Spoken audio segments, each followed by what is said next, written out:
সাভারে ডিবি উত্তরের বিশেষ অভিযানে ইয়াবাসহ গ্রেপ্তার ৩।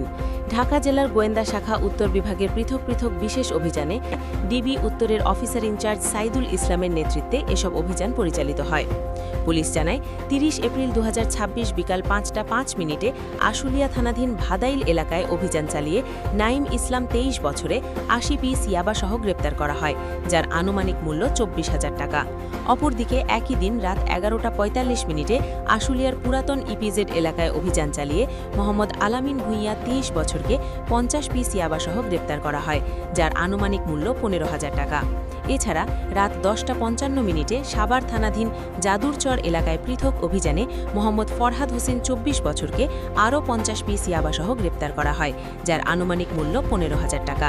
পুলিশ আরও জানায়, গ্রেপ্তারকৃত ফরহাদ হোসেনের বিরুদ্ধে পূর্বে একটি মামলা রয়েছে। ধৃত আসামিদের বিরুদ্ধে সংশ্লিষ্ট থানায় মাদকদ্রব্য নিয়ন্ত্রণ আইনে মামলা রুজু করে বিজ্ঞ আদালতে প্রেরণ করা হয়েছে।